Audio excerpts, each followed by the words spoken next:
அது நானே சொல்கிறது. பட் டைரக்டர் ட்ரெய்லரில் அந்த போர்ஷன்ஸ் வந்து கதையோட இன்ட்ரெஸ்ட்டுக்காக வந்து இது பண்ணியிருக்காங்க.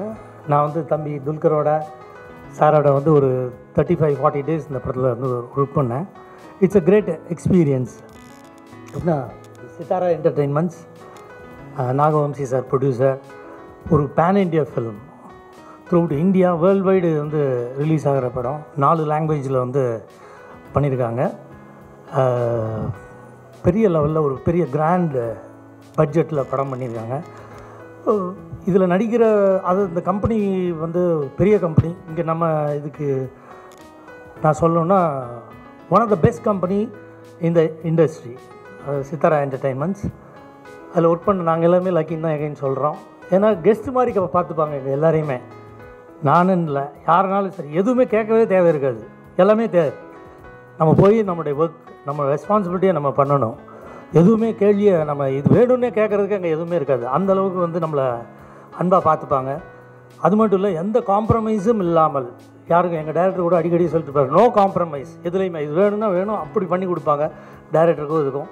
அந்த மாதிரி வந்து பண்ணியிருக்காங்க இந்த படத்தை. So it is come out very well இந்த படம்.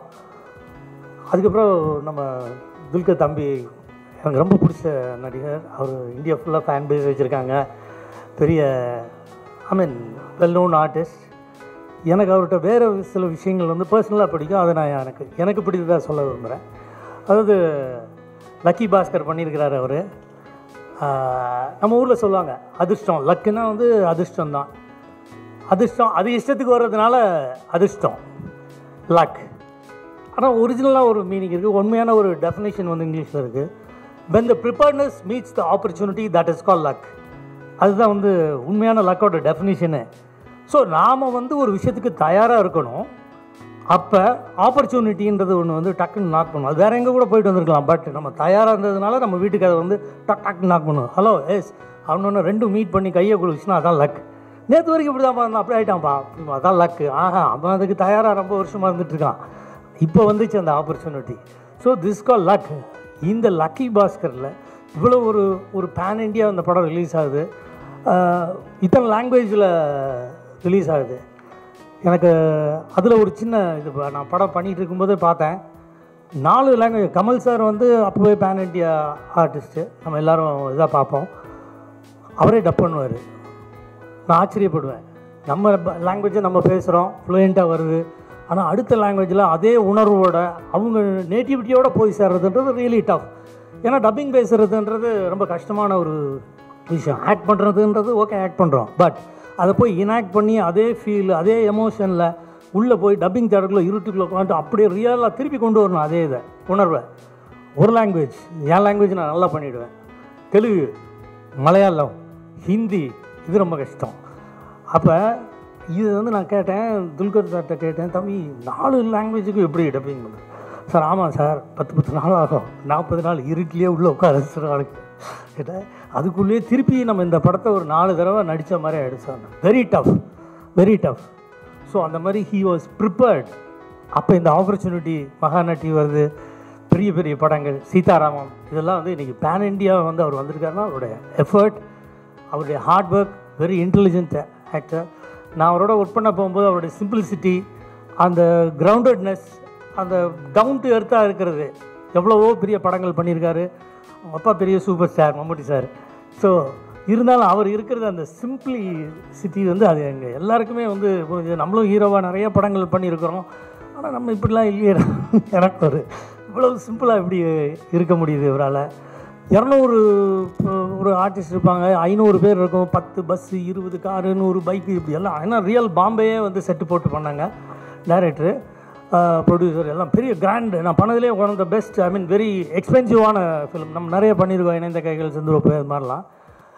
அதெல்லாம் விட இது பார்க்க போகும்போது எனக்கு ரொம்ப இவ்வளவு எஃபர்ட் போட்டு ஒரு படம் பண்ணுறாங்க. ஒவ்வொரு நாளும் ஒவ்வொரு விஷயத்தையும் வந்து கரெக்டாக பண்ணுவாங்க, மெட்டிகுலஸாக. இந்த ஷார்ட் சார் அது பின்னாடி அது இருக்குன்னு நான் போய் மானிட்டரில் பார்ப்பேன். டைரக்டாக அதை தூக்குங்க, இதை எடுங்க அப்படின்ட்டு சார் அங்கே இருக்கிறதெல்லாமா பார்க்குறாங்கன்னு அப்போ தான் எனக்கு ஆச்சரியப்பட்டேன். அவ்வளோ தூரம் வந்து செதுக்கி படம் பண்ணியிருக்காங்க. எனக்கு ஒரு ஃபீல் வந்துச்சு எனக்கு படம் பண்ண போகும்போது. அப்போ வெரி இனிஷியல் ஸ்டேஜ். நான் அப்பப்போ ஹைதராபாத் வருவேன், போவேன், டக்குன்னு அந்த சீன் சொல்லுவாங்க, அதை நடிச்சுட்டு அவர் என்ன கேட்குறாரோ அதை செஞ்சுட்டு வருவேன். அப்போ எனக்கு ஒரு 3 நாளே வந்துச்சு எனக்கு ஒரு நல்ல ஒரு இன்ட்யூட்டிவ் ஃபீலிங்.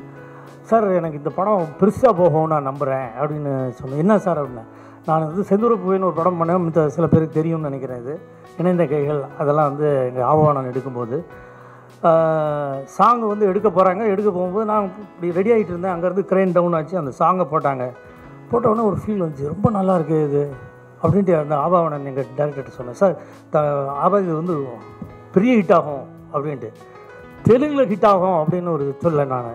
அதே மாதிரி அந்த படம் ஒரு 200 நாள் தெலுங்கில் ஓடிச்சு. அதே ஃபீல் எனக்கு நம்ம படத்தில் நடிக்க போகும்போது நான் உடனே டேரக்டர் சார்கிட்ட சொன்னேன், சார் எனக்கு அந்த ஃபீல் வருது சார், ரொம்ப வருஷத்துக்கு அது தானாக வர்றது ஒன்றும் இதில் கால்குலேஷன், இது இப்படி போட்டால் இப்படி ஸ்டார் காஸ்ட் இருக்குது அப்படி நினச்சி வர்றதில்ல சார், இன்ட்யூட்டிவாக ஒரு சப்கான்ஷியஸ் லெவல்லேருந்து வருது. ஸோ அப்படின்னு சொன்னேன். Everybody was happy. இன்றைக்கி அதே மாதிரி படம் ரொம்ப நல்லா வந்திருக்கு.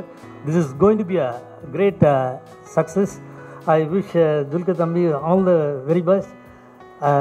இன்னும் உங்களுக்கு இந்த படம் மிகப்பெரிய வெற்றியாகும், அதில் 100% எனக்கு நம்பி இருக்குது. டைரக்டர் சாருக்கு அதாவது நான் சொன்னல 200 பேர் 300 பேர் 500 பேருன்னு இருக்கிற ஒரு இடத்துல ஒரு நாள் கூட நான் மூஞ்சி சொல்லிச்சு இன்னும் கத்தி நான் பார்க்கவே இல்லை. அதே ஸ்மைல் அதே சிரிப்போட மாற்றுங்க, ஒன் மோர் கெட் பேக் அப்படின்னு அந்த ஒரு ஃப்ரெண்ட்லியாக அது ஸ்ட்ரெஸ்ஸே இல்லாமல் பண்ணிக்கிட்டு இருந்தார். அதுவும் எனக்கு ரொம்ப பெரிய ஆச்சரியம்.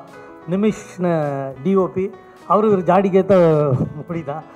அவங்களும் எதுவும் சத்தம் இல்லாமல் இருப்பாங்க ஷூட்டிங் ஸ்பாட்டில். அது எதுன்ட்டு நம்ம இப்படி உட்காந்தோன்னா ஷார்ட் நகர்ந்துட்டே இருக்கும்.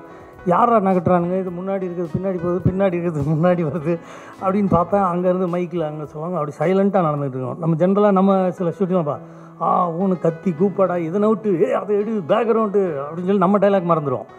இது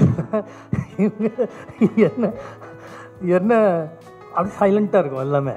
500 பேர் பேக்ரவுண்டில் போய்ட்டுருப்போம், 50 பஸ்ஸு போயிட்டுருக்கோம், 100 காரு இப்படி இருக்கும். ஆனால் சைலண்ட்டாக நடந்துக்கிட்டு இருக்கும் இந்த படம்.